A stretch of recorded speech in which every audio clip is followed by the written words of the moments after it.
Hello दोस्तों, मैं हूं रणधीर सिंगर। स्वागत है मेरे चैनल रणधीर सिंगर ओपिनियन में। दोस्तों, मैं कल वीडियो बनाने वाला था, चूँकि रात हो गया था, जब मोदी जी का आप बोल सकते हैं कि एक उनका लोकसभा में संविधान के ऊपर स्पीच आया था। नहीं बना पाया किन्हीं कारणों की वजह से।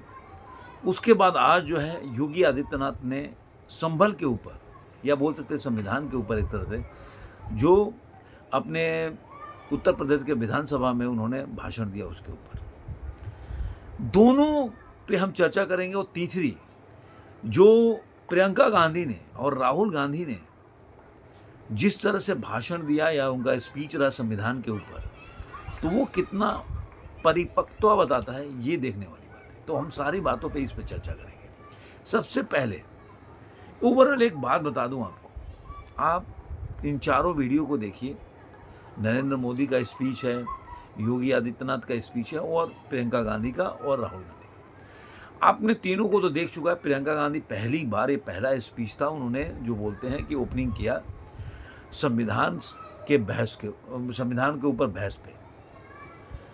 और देखिए कि राहुल गांधी के जो आईक्यू पे लोग सवाल उठाते थे और बोलते थे कि नहीं, आप प्रियंका गांधी तो मतलब इंदिरा गांधी की तरह नाक है, तो इंदिरा गांधी की तरह लुक्स है, तो ऐसे ही वो आएंगी तो कांग्रेस का उद्धार करेंगी। दोनों भाई बहन में कोई अंतर नहीं है। आप सोचिए कि आप सोचिए इतनी बड़ी लीडर जो बनाए गए हैं लोग, उसको इतना तक नहीं पता है कि जब किसान में बात कर रही हैं कि सेब के दाम नहीं मिल पा रहे किसानों को, और हिमाचल प्रदेश में, तो वहां पे उनकी सरकार है। ये एक बेसिक जो सवाल होता है, जब ये भाषण देते हैं तो क्या पता नहीं इनका भाषण कौन लिखता है या इनके पास अपना आईक्यू नहीं था इतना बड़ा। मान लीजिए कोई बहुत ही माइनर चीज हो तो आपको आपके ध्यान से निकल जाए तो बड़ा, ये बहुत बड़ा है कि मतलब किस स्टेट में किसकी सरकार है। तो अगर मान लीजिए किसी जगह पे कोई घटना घटी हो, आपको नहीं पता है, तो अलग बात होगी। लेकिन एक ब्रॉडर सिनारियो में आप ऐसे बोलते हैं। वैसे ही राहुल गांधी का भी स्पीच रहा कि राहुल गांधी स्पीच दे रहे तो बोल रहे हैं कि नौजवान जो 6-7 साल के नौजवान हैं, उसके बाद उन्होंने वो एक वायरल भी हो रहा है। सोचिए कि इतने बड़े लीडर अपने को बनते हैं और मीम्स बन रहे हैं। और राहुल गांधी पे तो इतने मीम्स हैं कि आप चाहे इंस्टाग्राम पे चले जाइए, फेसबुक के रील्स पे चले जाइए, आप देख देख के लोग हंसते हैं कि आपको ये नहीं पता है कि 6-7 साल, अब ये थे 50 हैं, ठीक है, 6-7 साल का कौन सा युवा होता है। फिर उन्होंने तपस्या के बारे में बताया कि तपस्या का मीनिंग क्या होता है, तपस्या का मतलब क्या होता है। फिर उन्होंने बोला ये द्रोणाचार्य ने अपना एकलव्य का अंगूठा काट लिया। मतलब इस तरह का बेसिक नॉलेज जो हर व्यक्ति के पास है, वो उनके पास नहीं है। और बनना है उनको देश का प्रधानमंत्री। आप देखिए, मोदी जी का भाषण था, उन्होंने नेहरू जी से लेकर, और जब जब संविधान पे खतरा हुआ, कुछ चीज़ें तो मेरे को भी संज्ञान में नहीं था कि जब नेहरू जी के पास as a PM, elected PM नहीं थे, और उस समय उन्होंने जिस तरह से संविधान के साथ खिलवाड़ किया, वो सब मुझे भी जानकारी नहीं थी। वो कल पता चला जब मोदी जी का भाषण हुआ, तो उन्होंने बताया, वो तब मुझे पता चला। उसके अलावा इंदिरा गांधी के बारे में बोले कि 1971 में कि जो इमरजेंसी लागू हुआ था, उसके बारे में जो चीज़ बताया, वो भी एकदम मुझे पता नहीं था। तो जो लीडर, आपको अगर प्रधानमंत्री के लेवल का लीडर बनना है, तो आपका स्पीच पे पकड़ और फैक्ट पे उतना ही पकड़ होनी चाहिए, ताकि लोग जब देखें तो उनको कुछ नॉलेज हो। ये नहीं कि आप आए तो राहुल गांधी तो मर गया, मैंने मार दिया, और ऐसे इस तरह का इतने बड़े लीडर के साथ। और मैं जब भी मैं देखता हूँ, जैसे कि कोई ऐसे प्रवक्ता आ जाते हैं डिबेट में, तो उनको 4 साल पहले का डिबेट का उठा लीजिए, संविधान खतरे में है, प्रधानमंत्री मोदी मणिपुर नहीं जा रहे, आप 1 साल पहले भी उठाएंगे तो यही बोल रहे थे, आज भी यही बोल रहे हैं। तो आप उनकी स्पीच को कटिंग कर लीजिए जो बोलते हैं, और 1 साल के बाद लगा दीजिए, तो सेम लैंग्वेज वही राहुल गांधी का है, वही अडानी। पहले अंबानी अडानी बोलते थे, लेकिन 1 साल से अडानी बोल रहे हैं, वही अडानी आप इधर से पेट्रोल डालेंगे और अडानी की जेब में पैसा चला जाएगा। अरे यार, कैसे भाई पेट्रोल डालोगे मशीन से, पैसा अडानी की जेब में कैसे चला जाएगा? आप लाइट जलाओगे और अडानी की जेब में पैसा कैसे चला जाएगा? मतलब मैं स्विच ऑन कर रहा हूँ लाइट का और अडानी की जेब में पैसा चला जाएगा। मतलब इस तरह का मतलब आप कॉमेडी तरह की बात आप करेंगे तो लोग आपको सीरियस नहीं लेंगे। आप देखिए, प्रधानमंत्री मोदी ने हर चीज़ पे, स्पीच पे, संविधान के बारे में, इमरजेंसी के बारे में, मैं डिटेल में नहीं जाऊँगा, डिटेल में काफ़ी लोगों ने वीडियो बनाया। मैं ओवरऑल एक तुलनात्मक अध्ययन बता रहा हूँ आपको, एनालिसिस कर रहा हूँ कि आखिर कोई पीएम बनता है या पीएम के लिए प्रतिद्वंदी बनने का प्रयास कर, कंपटीटर, या अपने को पीएम का मटेरियल समझता है, तो उसमें क्या होना चाहिए?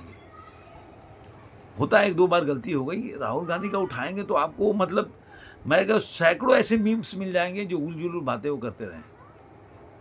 वैसे ही अब प्रियंका गांधी का पहला ही एंट्री उनका ऐसा हुआ जो वो बोल रही हैं कि मतलब हिमाचल में के सेब के किसानों को पैसे नहीं मिल रहे हैं।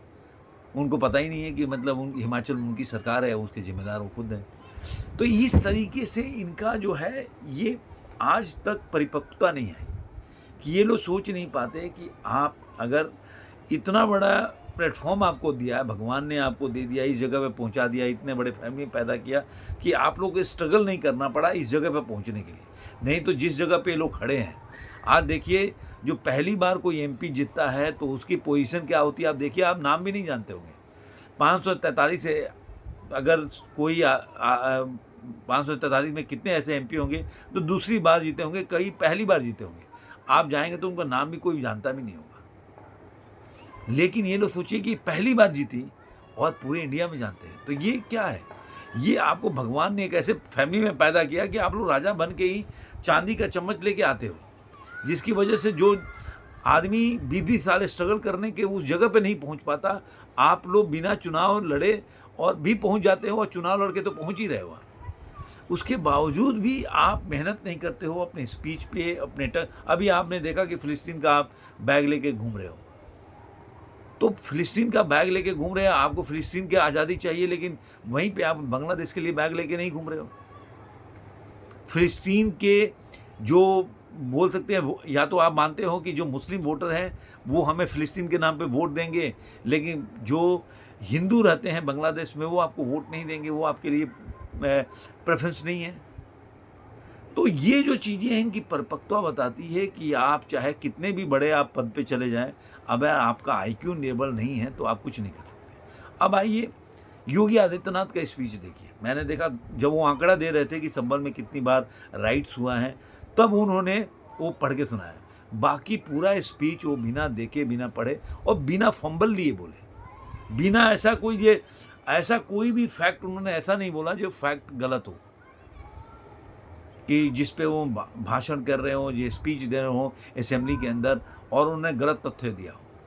आंकड़ा होता है कि भाई आपको याद नहीं है कि 1978 से लेकर कितने बार राइट्स हुए, कितने आदमी ने अपनी जान गंवा दी, वो एक अलग विषय होता है, उसको याद करना बड़ा मुश्किल होता है कि हर साल के हिसाब से बताए। लेकिन ओवरऑल उनका देखिए आप फैक्ट के ऊपर किस तरह से उनका एक स्टेट का जो सीएम है वो कितना तैयारी करके आता है बोलने के लिए, और आप इतने बड़े आप अपने को पीएम का बोल सकते हो कि मटेरियल है, उसके बावजूद भी इतने सालों में आप ये नहीं सीख पाए कि भाषण, स्पीच कैसे तैयार किया था। हर बात में मेरे को भी बोल दीजिए, मैं नहीं पढ़ा रहूँगा तो अडानी अरे अडानी ने चोरी कर लिया, देश का सारा पैसा अडानी के पास जा रहा है, धोइल, तो मैं 10 मिनट ऐसे ही बोलता रह जाऊँगा अडानी के ऊपर। उसका कोई फैक्ट से कोई मतलब नहीं है। जैसे आप देखिए कई समाजवादी पार्टी के या कई ऐसे आरजेडी के प्रवक्ता आते हैं, उनको पता ही नहीं होता, हमेशा वो सांप्रदायिक पार्टी है, उन्होंने ये लूट लिया तो अडानी को वो कर रहे हैं, तो संविधान खतरे में। 1 साल पहले भी वही बोल दीजिए, अब आज भी उसमें कोई फैक्ट नहीं देना जी कहाँ पे क्या घटना हुई जिससे आपको लगता है कि संविधान खतरे में है। ऐसा कुछ भी नहीं बोल रहा हूँ। तो मुझे लग रहा है कि आप जब लीडर बनते हैं, इस तरह का लीडर जब बोलते हैं या आप मानते हैं कि इस तरह के लीडर हैं, तो आपको सोच के बोलना चाहिए, आपका फैक्ट तैयार होना चाहिए, आपका बोलते थे मतलब बैकअप स्ट्रॉन्ग होना चाहिए कि आपने कितना स्टडी किया है, या आपका जो भी अगर तैयार कर रहा है जिसको बोलते हैं आपका स्पीच, वो कितना उस पर मटेरियल है कि नहीं हमें तो जाके केवल पार्लियामेंट या असेंबली में बोलना है तो बोल देना है। मुझे लग रहा है उससे ज़्यादा अभी कई लोग बोल रहे हैं, मैं बोलूँगा नहीं, कई ऐसे लोग हैं जो राहुल गांधी से रेस में आगे निकलने का प्रयास कर रहे हैं। ऐसे लीडर हर स्टेट में पड़े हैं कि वो भी बिना जाने पहचाने कुछ भी बोल देते हैं जिसका कोई मतलब नहीं। और इसलिए आज के टाइम में जनता जो है, सोशल मीडिया का इतना पावर है कि हर टाइम में लोग ना कहीं से वीडियो डाल देता है, उनका फुटेज डाल देता है और लोग ऐसे नेताओं को सीरियस नहीं लेते। तो मुझे लग रहा है कि मैं ओवरऑल देखिए, योगी आदित्यनाथ का स्पीच भी काफ़ी 40 मिनट का स्पीच था आज के टाइम में। मोदी जी तो मतलब 2 घंटे के करीब भाषण दिया था उन्होंने, और 40 मिनट में योगी आदित्यनाथ ने मुझे लग रहा है केवल फैक्ट के टाइम पे बोला होगा। और काफ़ी आज देखिए हर डिबेट में उनके बातों पे चर्चा हो रही है। हर डिबेट मैं कह रहा हूँ कि आप 5 बजे से खोलिए, हर टीवी चैनल पे 8 बजे तक वही है। मोदी से ज़्यादा आज वो छाए हुए हैं। लोग फैक्ट है, उन्होंने एक फैक्ट के साथ कैसे कि किस तरह से किया उन्होंने। वो उत्तर प्रदेश के हाई कोर्ट के जो यादव जी हैं, वो न्यायाधीश, उनका भी सपोर्ट किया। इस तरह के सारी का भी बोला उन्होंने मटेरियल के साथ, संभल में क्या क्या हुआ, कैसे हुआ, और वो जो उसमें कार्रवाई कर रहे हैं बिना जांच करा रहे हैं, उसका बिना मतलब बिना भेदभाव किए हुए हर लोगों पे कार्रवाई हुआ, किसी को छोड़ेंगे नहीं, और तथ्यों को भी रखा। और इनमें उन पे कटाक्ष भी किया कि आप लोगों के समय में आप लोगों ने कुछ नहीं किया, जिसकी वजह से ही हुआ, वहाँ के हिंदू लोग पलायन कर गए और संभल छोड़ के चले गए। तो ये मुझे लगा कि इन नेताओं को कुछ न कुछ, अगर विपक्षी नेता हैं और खासकर कांग्रेस के लीडर्स हैं जो अपने को जन्मजात पीएम का मटेरियल समझते हैं, उनको जरूर सीखना चाहिए। आपको ये वीडियो कैसा लगा जरूर कमेंट बॉक्स में बताइएगा। फिर मिलेंगे ऐसे किसी वीडियो में। आज के अंत में इतना ही।